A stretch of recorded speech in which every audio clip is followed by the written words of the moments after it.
দিলেন জিবরাইল, আমি আমার মেয়ে ফাতেমার জন্য চোখের পানি ফেলাই না।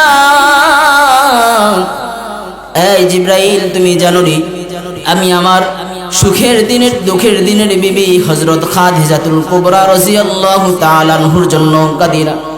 নবী গো, কেন কাঁদেন, কেন কাঁদেন? নবী বলেন, জিবরাইল, আমি শুধু আমার গুনাহগার উম্মতের জন্য কাঁদি না। আল্লাহু আকবার। এ জিবরাইল, আমি চিন্তা করি আমার মৃত্যুর পরে আমার গুনাহগার উম্মতের কি হবে, গুনাহগার উম্মতের কি উপায়।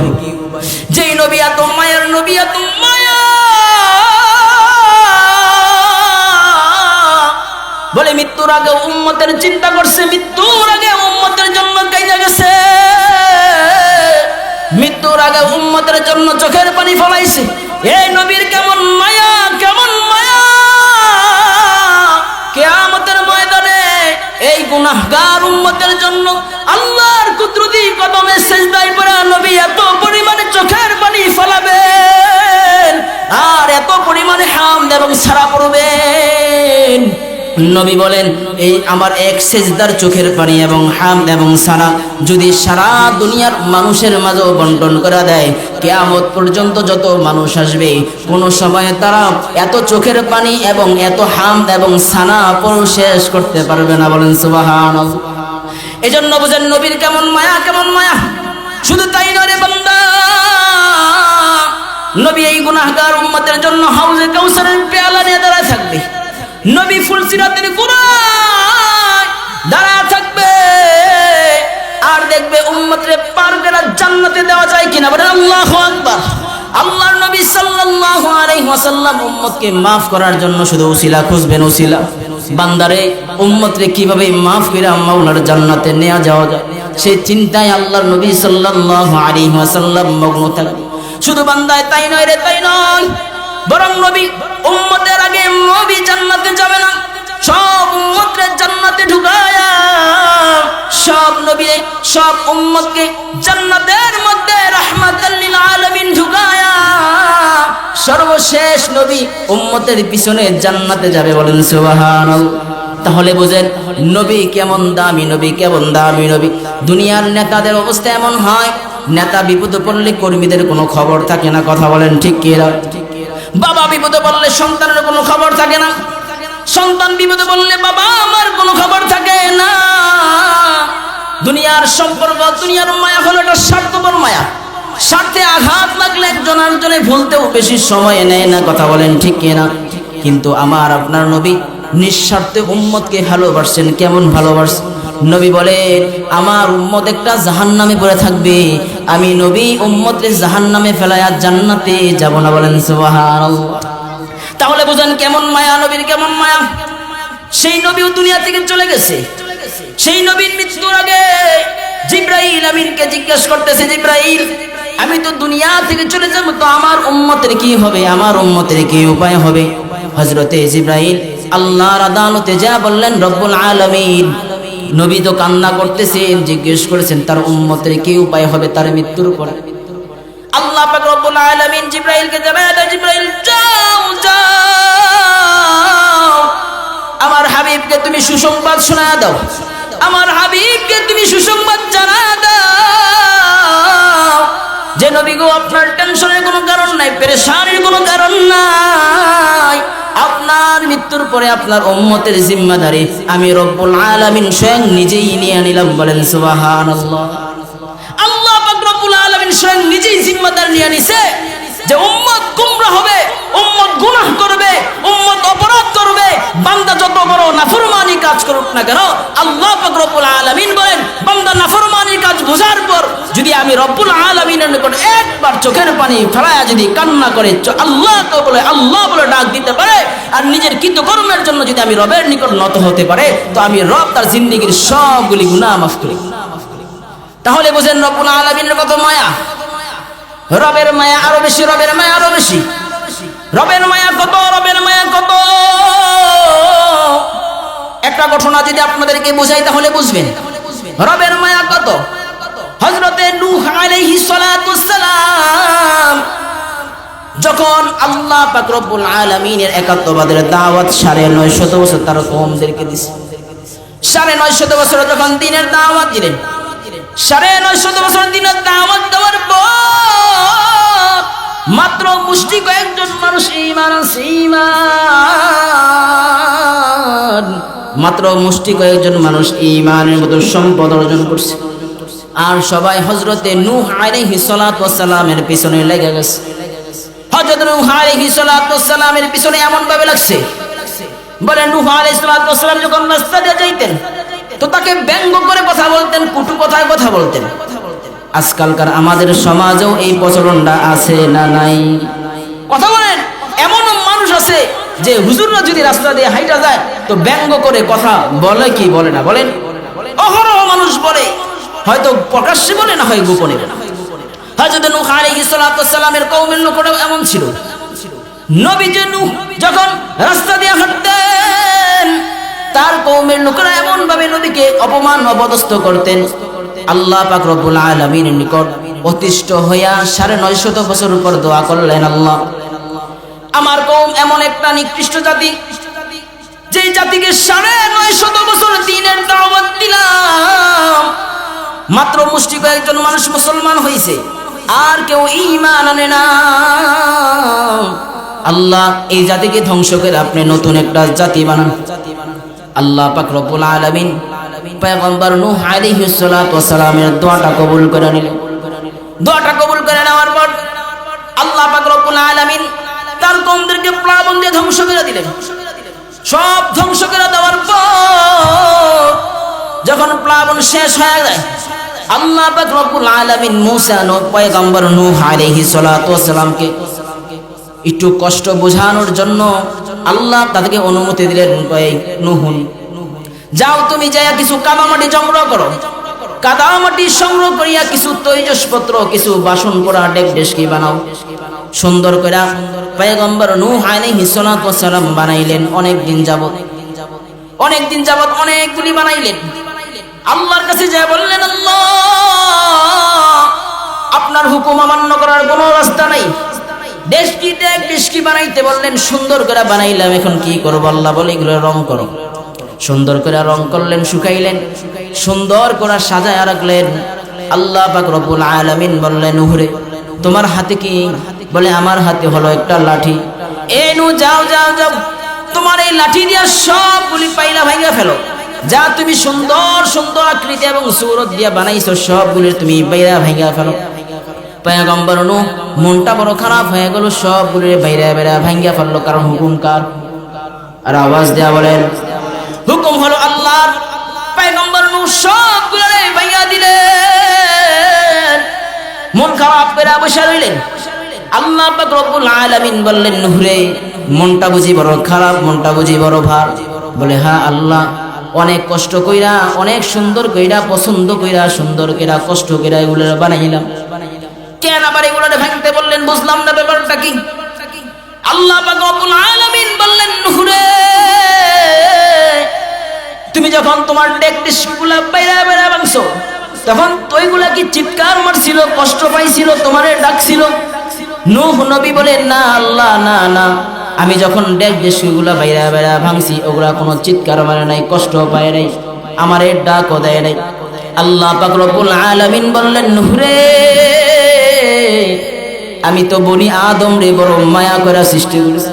বনি আদমের চেহারা তো আমি রব্বুল আলামিন নিজের হাতে বানাইলাম। আমি এত মায়া করে বনি আদম রে বানাইছি, দুনিয়ার কোন মাখলুক রে আমি রব এত মায়া করে বানাই নাই, এত আদর করে বানাই নাই। আমি আমার উম্মত, আমি আমার বান্দাদেরকে ধ্বংস করার জন্য আমি বানাই নাই। আমি আমার বান্দাদেরকে বড় আদর কইরা বানাইছিলাম। আমার বান্দাদেরকে আমি রব যখন প্লাবন দিয়া আযাব দিয়া ধ্বংস করে দেই, তো আমার এই বান্দারা আমার রব বলে একটা চিৎকার মারছে। আমি আল্লাহরে এমন বইলা ডাকছে, আমি রবের নিকট এমন ভাবে মাথা নত করে চিৎকার মারছে, নূহ রে, যদি তোর তো আমি আল্লাহ কবুল না করতাম তাহলে আমার বান্দাদেরকে আমি মুক্তি কইরা দিতাম। বলেন সুবহানাল্লাহ। আমার এই বান্দাদেরকে আমি মুক্ত কইরা দিতাম। যদি আমি তোমার দোয়া কবুল না করতাম তো আমি রবের নিকট এত মায়া, এত মায়া, আমি রব যখন এদেরকে মারি, আমি রব যখন এদেরকে আযাব দিয়া ধ্বংস করে দেই তো এরা আমার নিকটে চিৎকার মারছে। আমি রব সব কিছুকে উপেক্ষা করে আমি এদেরকে ধ্বংস করে দিছি। ও নূহ, তোমারে এটা বোঝানোর জন্য আমি রব বানাইলাম যে তোমার এই ডেকডেস্কিগুলো চিৎকারও মারে নাই, এই ডেকডেস্কিগুলো তোমার ডাকও দেয় নাই, এরপরও তোমার কষ্ট লাগছে। আর আমার বান্দা যখন আমারে রব বলে ডাক দিছে, আমার বান্দা যখন আমারে আল্লাহ বলে ডাক দিছে, আমার বান্দা যখন মৃত্যুর ভয়ে পালাইতে চাইছে রে, পাহাড়ের গুহায় যায় যখন আশ্রয় নিছে, তো আমি রবের এত পরিমাণে কষ্ট লাগছে, আমার রবের এত পরিমাণে কষ্ট লাগছে, এত পরিমাণে মায়া রাখছে, সেই মায়াটা তোমারে বোঝানো যাবে না। সন্তান যদি মৃত্যুবরণ করে তো মা বাবা বুঝে সন্তানের কি মায়া, কি মায়া। বনি আদমকে আল্লাহ পাক রব্বুল আলামিন বলেন, বনি আদমকে তো আমি আল্লাহ সম্মানিত করলাম, তবে আমি আল্লাহর কাছে সবচেয়ে দামি হলো সেই বান্দা যে বান্দার অন্তরে ঈমান আছে। কি আছে বলেন? ঈমান আছে। যে বান্দার অন্তরে ঈমান আছে সে হলো সবচেয়ে দামি। কার নিকট? আল্লাহর নিকট। আর যার মধ্যে ঈমান নাই তার মূল্য আল্লাহ রব্বুল আলামিনের কাছে এক বিন্দু পরিমাণও নাই। কথা বলেন ঠিক কিনা? এক বিন্দু পরিমাণও তার কোনো মূল্য নাই যার মধ্যে ঈমান নেই। ঈমান, এজন্য আল্লাহ পাক রব্বুল আলামিন বলেন ঈমানদার বান্দার বড় দাম, বড় সম্মান। রব্বুল আলামিন ঈমানদার বান্দাদেরকে সুপারিশ করে বলেন, ঈমানদার বান্দাদের ব্যাপারে বলেন নবী আপনি তাদেরকে সুসংবাদ দিয়ে দেন যাদের অন্তরের মধ্যে ঈমান আছে, যারা মুসলমানিত্ব গ্রহণ করেছে, মৃত্যুর পরে আমি আল্লাহ তাদেরকে জান্নাতবাসী করব। বলেন সুবহানাল্লাহ। এজন্য আল্লাহ পাক রব্বুল আলামিন ঈমানদার বান্দাদেরকে বড় সম্মানিত করেছেন, বড় সম্মানিত করেছেন। ঈমানদার বান্দাদেরকে রব্বুল আলামিন বড় পছন্দ করেন, বড় মায়া করেন। রব্বুল আলামিন বলেন দুনিয়ার জমিনে মানুষকে আমি আল্লাহ স্পেশাল ভাবে সম্মানিত করেছি। মানুষকে সম্মানিত যেমন ভাবে করেছি তার মধ্যে ঈমানদার বান্দাদেরকে আমি আল্লাহ স্পেশাল ভাবে সম্মান দিয়েছি। বলেন সুবহানাল্লাহ। ঈমানদার বান্দাদেরকে আল্লাহ পাক রব্বুল আলামিন স্পেশাল ভাবে সম্মান করেছেন। ঈমানদার বান্দাদেরকে সম্মান রব্বুল আলামিন এত সম্মানিত করেছেন, দুনিয়ার জমিনে যত বড় বড় বড় বড় লিডার আছে, যত বড় বড় সম্পদওয়ালা আছে, দুনিয়ার জমিনে মানুষ হয়তো ক্ষমতার কারণে মানুষকে সম্মানিত করে, নচেত মানুষকে সম্মানিত করে চেয়ারের কারণে, হয়তো সম্পদের কারণে মানুষকে সম্মান দেয়, নচেত চেয়ারের কারণে মানুষকে সম্মান দেয়। কিন্তু রব্বুল আলামিন বলেন দুনিয়ার জমিনে ওই বান্দাই হলো আমার নিকট সবচেয়ে প্রিয়,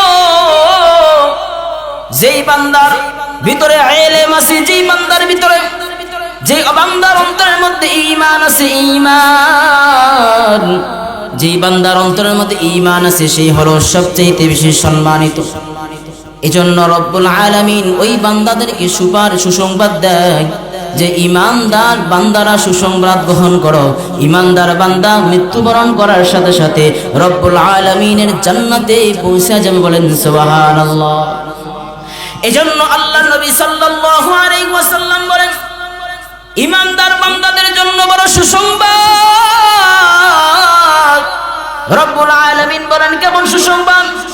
আল্লাহর নবী আল্লাহ পাক রব্বুল আলামিন কোরআনের আয়াত নাযিল করে জানাবেন ইয়া আইয়াতুহান নাফসুল মুতমাইন্নাহ, মৃত্যুর সময় বান্দাকে বলবে ইয়া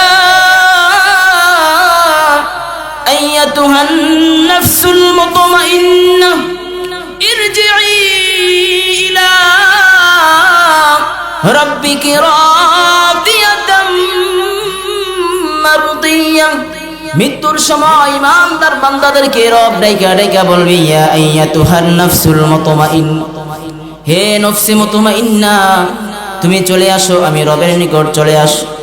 ইরজিই, আমি রবের দিকে ফিরো। ইরজিই, আমি রবের দিকে ফিরো। ইরজিই ইলা রাব্বিকি রাদিয়াতাম মারদিয়া, এবং সন্তুষ্টদের বান্দাদের কাতারের মধ্যে তুমি প্রবেশ করে ফেলো। আল্লাহ পাক রব্বুল আলামিন তোমার জন্য সুসংবাদ রয়েছে, বলে ফাদখুলি ফি ইবাদি ওয়াদখুলি জান্নাতি, তুমি মাওলা পাকের জান্নাতে প্রবেশ করো, বলেন সুবহানাল্লাহ। এজন্য আল্লাহ পাক রব্বুল আলামিন ঈমানদার বান্দাদের ব্যাপারে স্পেশাল ভাবে কিছু ফর্মুলা দিয়েছেন, যে ঈমানদার বান্দারা স্পেশাল ভাবে কিছু ফর্মুলা দিয়েছেন যে ঈমানদার বান্দারা জান্নাত গ্রহণ করবে। এজন্য নবী বলেন, দুনিয়ার জমিনে যত মাখলুক আছে সব মাখলুকের মৃত্যুর স্বাদ আস্বাদন করতে হবে, এতে কোনো সন্দেহ নাই। দুনিয়ার জমিনে যত মাখলুক আছে সবগুলি মাখলুকের মৃত্যুর স্বাদ আস্বাদন করতে হবে। কোন মাখলুক মৃত্যু থেকে পালাইতে পারবে না। আল্লাহ পাক রব্বুল আলামিন কালামের আয়াত নাযিল করে জানায় দেন, কুল্লু নাফসিন যায়িকাতুল মাউত, নিশ্চয় প্রত্যেকটা প্রাণীর মৃত্যুর স্বাদ আস্বাদন করতে হবে। কারণ ঈমানদার বান্দা জানে মৃত্যুবরণ করার সাথে সাথে মাওলার জান্নাত। এজন্য আল্লাহর নবী ঈমানদার বান্দাদের ব্যাপারে একটা সুসংবাদ দিয়ে দেয়, তুহফাতুল মুমিনুল মাউত, যে ঈমানদার বান্দাদের জন্য হলো মৃত্যুটা উপহার স্বরূপ। যারা ঈমানদার না, যারা কামেল মুমিন না, যাদের অন্তরের মধ্যে ঈমান নাই, এদের জন্য মৃত্যুটা বড় ভয়ঙ্কর। যাদের অন্তরের মধ্যে ঈমান আছে এদের জন্য মৃত্যুটা বড় সুসংবাদ। আল্লাহর নবী বলেন, তুহফাতুল মুমিনুল মাউত, বলে ঈমানদার জন্য মৃত্যুটা হলো উপহার স্বরূপ। তার মানে বোঝা গেল মৃত্যুবরণ সকলেরই করতে হবে। রব বলেন, কুল্লু নাফসিন যায়িকাতুল মাউত, নিশ্চয় প্রত্যেকটা প্রাণীর মৃত্যুর স্বাদ আস্বাদন করতে হবে। অন্য আয়াতে আল্লাহ পাক রব্বুল আলামিন বলেন, আইনামা তাকুনু ইউদরিকুমুল মাউতু ওয়ালাউ কুনতুম ফি বুরুজিম মুশাইয়্যা, মৃত্যুর জন্য বান্দা তুমি যেখানে পলায়ন করো, মৃত্যুর থেকে যেখানে পলায়ন করো, ওই স্থানে তোমাকে পাকড়াও করবে, এতে কোনো সন্দেহ নাই। কবি বলেন, মরণ থেকে যতই পালাও, মরণ থেকে যতই পালাও, মরণ তোমায় লইবে ঘিরে, যদিও সুদূর আকাশ প্রাণে পালাও সেথায় লাগিয়েছি। নদী পথে নৌকা চালাও, কেরে মাঝি ভাই, বেলা ডুবার আগে আমি ওপার যেতে চাই, ডুবে গেলে বেলা যে আর উঠে না, ভেঙে গেলে মেলা যে আর জমে না। এজন্য মৃত্যু এমন একটা হাতিয়ার যে মৃত্যুবরণ করার পরে বান্দা তুমি চাইলেও অনেক আমল করতে পারবা না, মৃত্যুর পরে তুমি চাইলেও মাওলার জান্নাত পেতে পারবা না। এজন্য যদি মাওলা পাকের জান্নাত পেতে চাও তাহলে মৃত্যুর আগেই মাওলা পাকের জান্নাত কামাই করে নাও। বলে মাওলা পাকের জান্নাত কিভাবে কামাই করব? বলে মাওলা পাকের জান্নাত কামাই করার জন্য তোমাকে বেশি থেকে বেশি পরিমাণে নেক আমল করার প্রয়োজন। কথা বলেন ঠিক কি না? বেশি থেকে বেশি পরিমাণে রবের ইবাদত তোমার করা ছাড়া কোনো বিকল্প রাস্তা নাই, কোনো বিকল্প রাস্তা। এজন্য রবের ইবাদত যে যত বেশি করবে, রবের ইবাদত যে বান্দা যত বেশি করবে, ওই বান্দার জন্য জান্নাতটা তত সুন্দর হয়ে যাবে। যেই বান্দা যত বেশি রবের ইবাদত করবে, ওই বান্দার জন্য জান্নাত তত বেশি সুন্দর হবে। এজন্য রবের ইবাদত বেশি থেকে বেশি পরিমাণে করা যায়, পারবো তো ইনশাআল্লাহ। যদি পরকালে জান্নাত পেতে চান তাহলে রবের ইবাদতের বিকল্প কোনো রাস্তা নাই, কোনো রাস্তা নাই।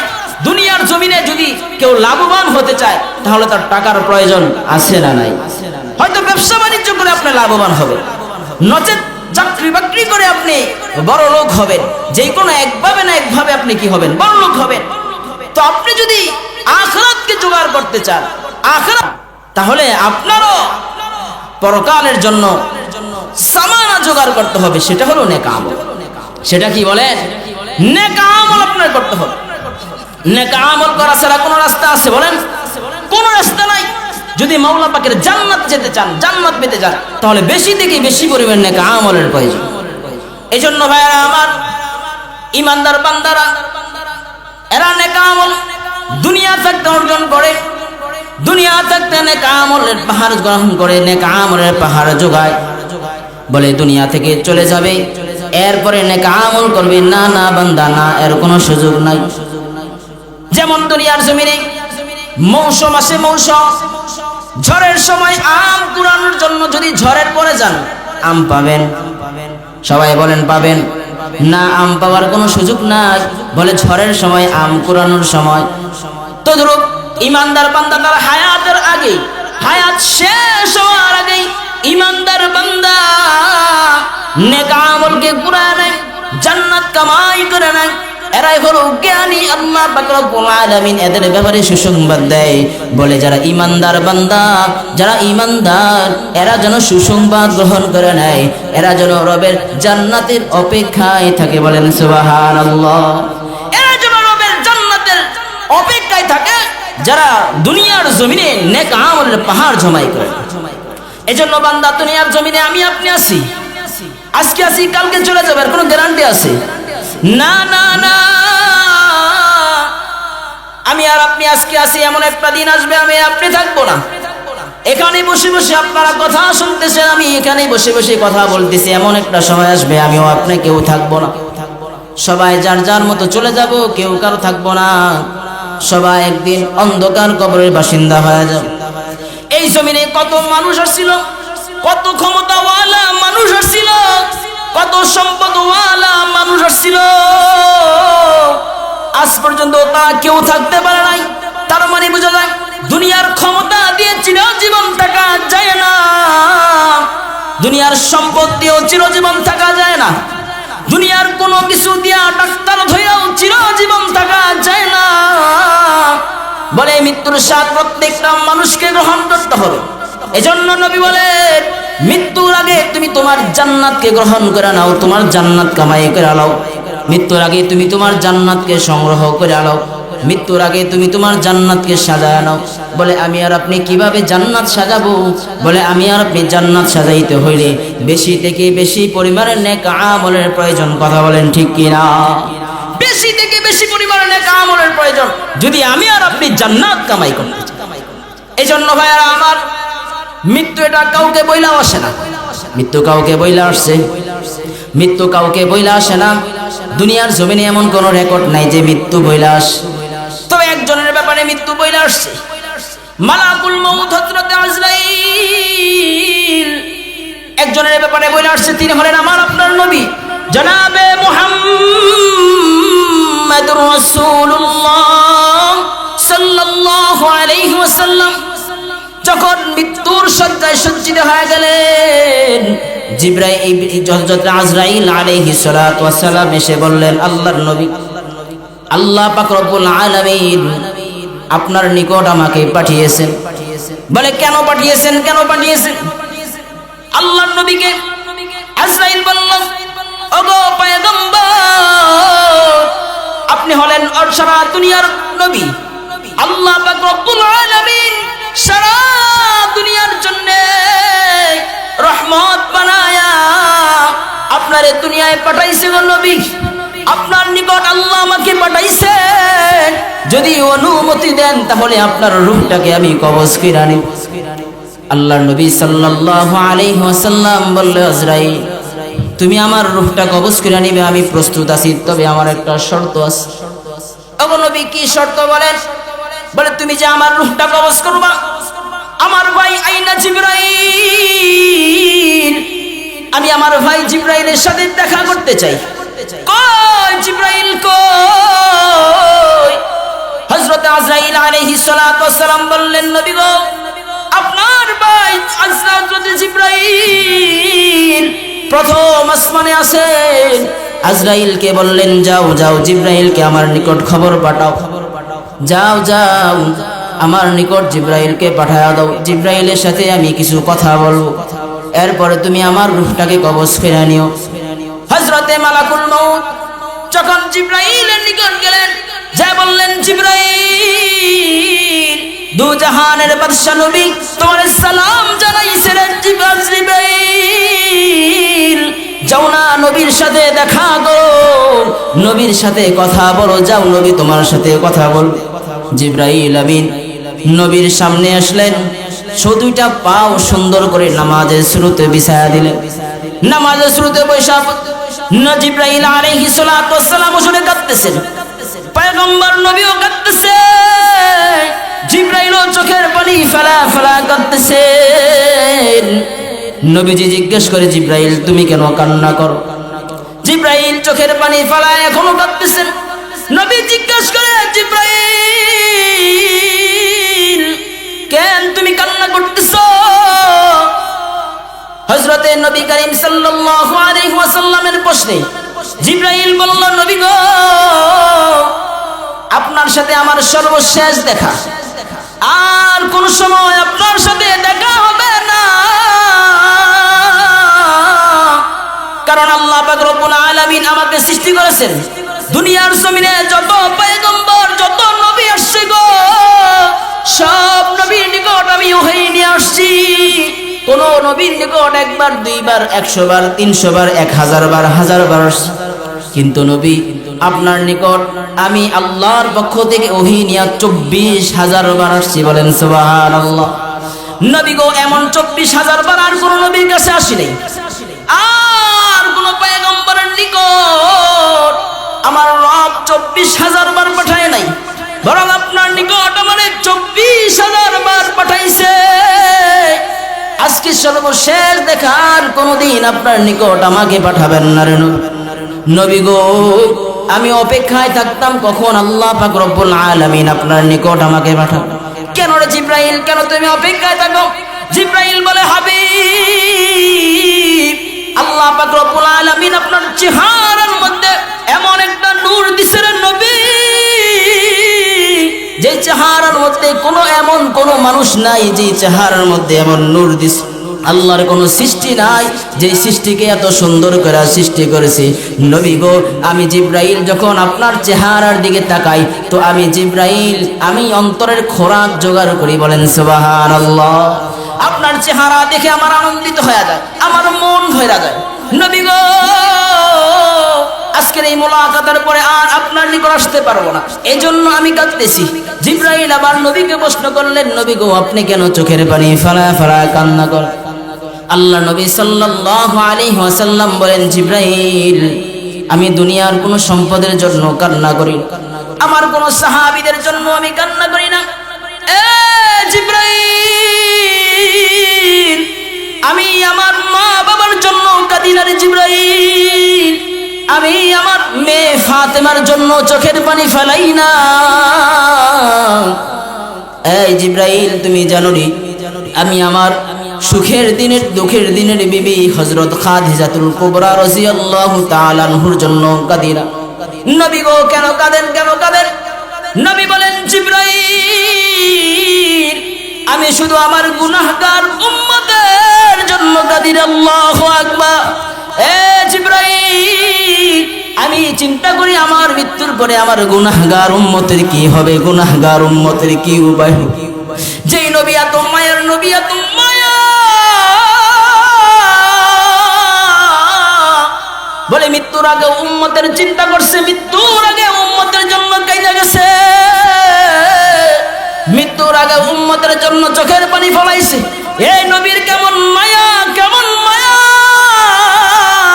কিয়ামতের ময়দানে এই গুনাহগার উম্মতের জন্য আল্লাহর কুদরতি কদমে সিজদায় পড়া নবী এত পরিমাণে চোখের পানি ফলাবেন আর এত পরিমাণে হামদ এবং সারা পড়বেন।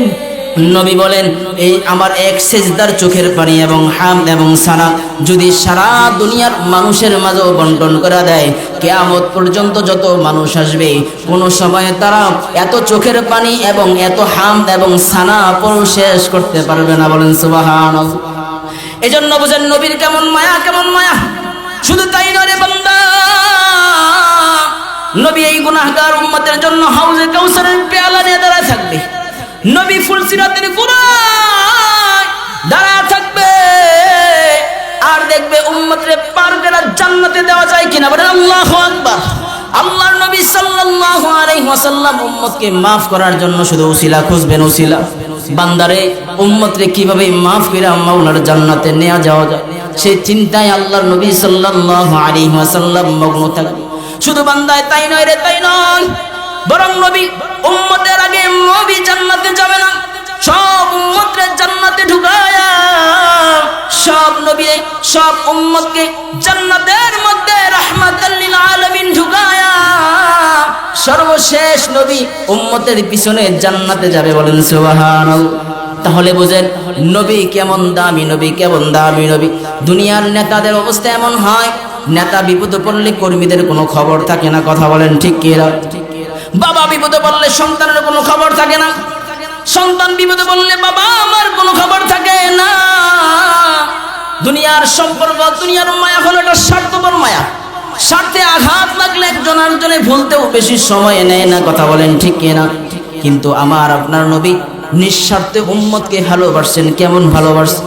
নবী বলেন আমার উম্মত একটা জাহান্নামে পড়ে থাকবে, আমি নবী উম্মতকে জাহান্নামে ফেলায়া জান্নাতে যাব না, বলেন সুবহানাল্লাহ।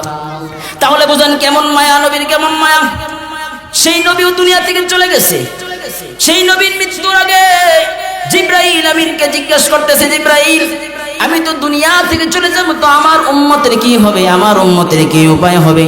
হযরতে জিবরাইল আল্লাহর আদালতে যা বললেন রব্বুল আলামিন, নবী তো কান্না করতেছেন, জিজ্ঞেস করেছেন তার উম্মতের কি উপায় হবে তার মৃত্যুর পর। আল্লাহ পাক রব্বুল আলামিন জিবরাইলকে জানায়, জিবরাইল যাও যাও, আমার হাবিবকে তুমি সুসংবাদ শোনা দাও, আমার হাবিবকে তুমি সুসংবাদ জানা দাও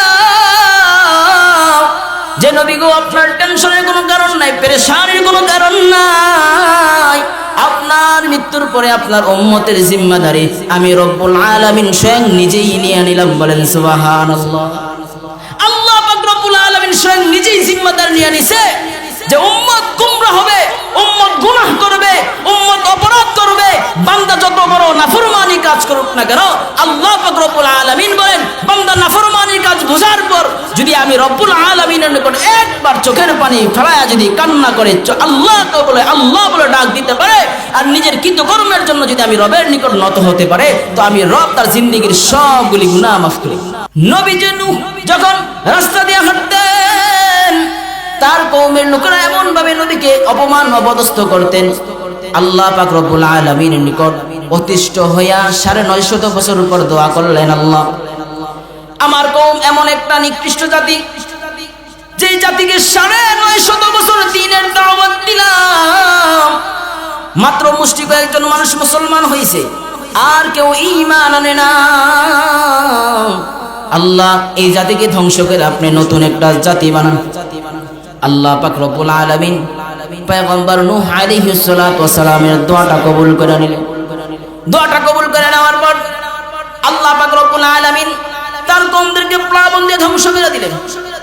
সব ধ্বংস করে দেওয়ার পর যখন প্লাবন শেষ হয়ে যায়, আল্লাহ পাক রব্বুল আলামিন মূসা পয়গম্বর নূহ আলাইহিস সালাতু ওয়াস সালামকে একটু কষ্ট বোঝানোর জন্য আল্লাহ তাদেরকে অনুমতি দিলেন, নূহ যাও তুমি যাইয়া কিছু কাদামাটি সংগ্রহ করো, কাদামাটি সংগ্রহ করিয়া কিছু তৈজসপত্র, কিছু বাসন পোড়া ডেক ডেস্কি বানাও। সুন্দর করে পয়গম্বর নূহ আলাইহিস সালাতু ওয়াস সালাম বানাইলেন। অনেক দিন যাবত অনেকগুলি বানাইলেন। আল্লাহর কাছে যা বললেন, আল্লাহ আপনার হুকুম অমান্য করার কোনো রাস্তা নাই। ডেস্কি বানাইতে বললেন, সুন্দর করে বানাইলাম, এখন কি করবো? আল্লাহ বলে এগুলো রং করো। সুন্দর করে রং করলেন, শুকাইলেন, সুন্দর করে সাজায় রাখলেন। আল্লাহ পাক রব্বুল আলামিন বললেন, নূহরে তোমার হাতে কি? বলে আমার হাতে হলো একটা লাঠি। এ নূহ যাও যাও যাও, তোমার এই লাঠি দিয়া সবগুলি পাইলা ভাঙা ফেলো। যা তুমি সুন্দর সুন্দর আকৃতি এবং সূরত দিয়া বানাইছো সবগুলি তুমি বাইরা ভাঙা ফেলো। পয়গম্বর নূহ মনটা বড় খারাপ হয়ে গেল, সবগুলি বাইরা বাইরা ভাঙা ফেললো। কারণ হুকুম কার? আর আওয়াজ দেয়া বলেন, হুকুম হলো আল্লাহর। পয়গম্বর নূহ সবগুলো ভাঙা দিলেন। মন খারাপ করে বসে রইলেন। আল্লাহ পাক রব্বুল আলামিন বললেন, নূহ রে, মনটা বুঝি বড় খারাপ, মনটা বুঝি বড় ভার? বলে, হ্যাঁ আল্লাহ, অনেক কষ্ট কইরা, অনেক সুন্দর কইরা, পছন্দ কইরা, সুন্দর কইরা, কষ্ট কইরা এগুলো বানাইলাম, কেন আবার এগুলো ভাঙতে বললেন? বুঝলাম না ব্যাপারটা কি। আল্লাহ পাক রব্বুল আলামিন বললেন, নূহ রে, তুমি যখন তোমার ডেকডিশগুলা বাইরে বাইরে ভাঙছো, তখন তোইগুলা কি চিৎকার মারছিল, কষ্ট পাইছিল, তোমারে ডাকছিল? নূহ নবী বলেন, না আল্লাহ, না না, আমি যখন ডেকডিশগুলা বাইরে বাইরে ভাঙছি, ওগুলা কোনো চিৎকার মারে নাই, কষ্ট পায় নাই, আমারে ডাকও দেয় নাই। আল্লাহ পাক রব্বুল আলামিন বললেন, নূহ রে, আমি তো বনি আদম রে বড় মায়া করে সৃষ্টি করেছি। বনি আদমের চেহারা তো আমি রব্বুল আলামিন নিজের হাতে বানাইলাম।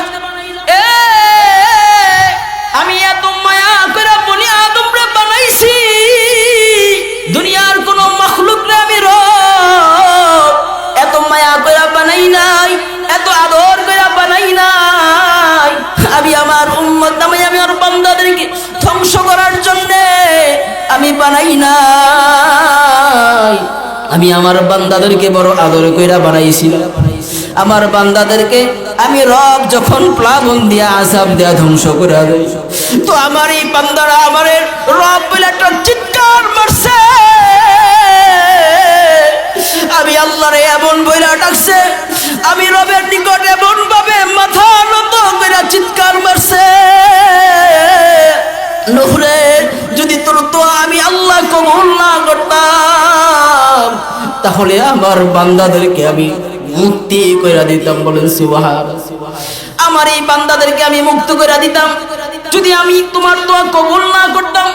তো আমি রবের নিকট এত মায়া, এত মায়া, আমি রব যখন এদেরকে মারি, আমি রব যখন এদেরকে আযাব দিয়া ধ্বংস কইরা দেই, তো এরা আমার নিকে চিৎকার মারছে। আমি রব সবগুলোকে উপেক্ষা কইরা আমি এদেরকে ধ্বংস কইরা দিছি। ও নূহ, তোমারে এটা বোঝানোর জন্য আমি রব বানাইলাম যে তোমার এই ডেকডেশগুলা চিৎকারও মারে নাই, এই ডেকডেশগুলা তোমার ডাকও দেয় নাই, এরপরও তোমার কষ্ট লাগছে। আর আমার বান্দা যখন আমারে রব বলে ডাক দিছে, আমার বান্দা যখন আমারে আল্লাহ বলে ডাক দিছে, আমার বান্দা যখন মৃত্যুর ভয়ে পালাইতে চাইছে রে, পাহাড়ের গুহায় যায় যখন আশ্রয় নিছে, তো আমি রবের এত পরিমাণে কষ্ট লাগছে, আমার রবের এত পরিমাণে কষ্ট লাগছে, এত পরিমাণে মায়া রাখছে, সেই মায়াটা তোমারে বোঝানো যাবে না। সন্তান যদি মৃত্যুবরণ করে, তো মা বাবা বুঝে সন্তানের কি মায়া, কি মায়া। একটা সন্তান যদি দুনিয়া থেকে চলে যায়, তো মা পাগলের মতো ছুটাছুটি করে, বাবা পাগলের মতো রাস্তায় হাঁটে। বলে কেন? বলে সন্তানের মায়া। এ বান্দা, বলো সন্তান কি তুমি বানাইছো? বলে না না, সন্তান আমি বানাই নাই। সন্তান বানানে বলা হলো আল্লাহ, সন্তানকে আমি আপনি বানাই নাই, এরপরও সন্তানের জন্য এত মায়া। সন্তানকে শুধুমাত্র 10 মাস 10 দিন গর্ভ রাখছে মা, সন্তান মৃত্যুর পরে মা পাগল হয়ে যায়। রব্বুল আলামিন বলেন, এই মা তো সন্তানের রিজিকের ব্যবস্থা করে না, আমি রব সন্তানের রিজিক খাওয়াই। আমি রব সন্তানকে এত পরিমাণে নিয়ামত দিই, আমি রবের নিয়ামত দিয়া, আমি রবের নিয়ামত খাইয়া, আমি রবের রিজিক পাইয়া, এই বান্দার জন্য এত পরিমাণে মায়া যে বান্দা যখন অসুস্থ হয়ে যায়, সন্তান যখন অসুস্থ হয়ে যায়, তো বাপ পিতা মাতার অবস্থাটা এমন হয়, তারা পাগলের মতো হয়ে যায়। এজন্য রব্বুল আলামিন বলেন, সবচেয়ে বেশি আমি রব মায়া করি। দুনিয়ার মানুষদেরকে যত পার্সেন্ট মায়া দিছেন, 100 ভাগের মায়ার এক সামান্য পরিমাণে মায়া দুনিয়ার সব মাখলুকের মাঝে বিলায় দিছেন, সব মাখলুকের মাঝে বিলায় দিছেন। তো মায়ার কত পাওয়ার, কত পাওয়ার! মানুষ যখন বিপদে পড়ে যায়, তো মানুষ এই বিপদের জন্য পেরেশানির মধ্যে এত পরিমাণে পড়ে, তার ভাষা প্রকাশ করা যায় না। রব্বুল আলামিন বলেন, 100 ভাগ মায়ার 99 ভাগ মায়া আমি রবের জিম্মায় রেখেছি। বলেন সুবহানাল্লাহ। এজন্য রব ঘোষণা দিয়া দেয়, বলে ইয়া আইয়াতুহান নাফসুল মুতমাইন্নাহ ইরজিই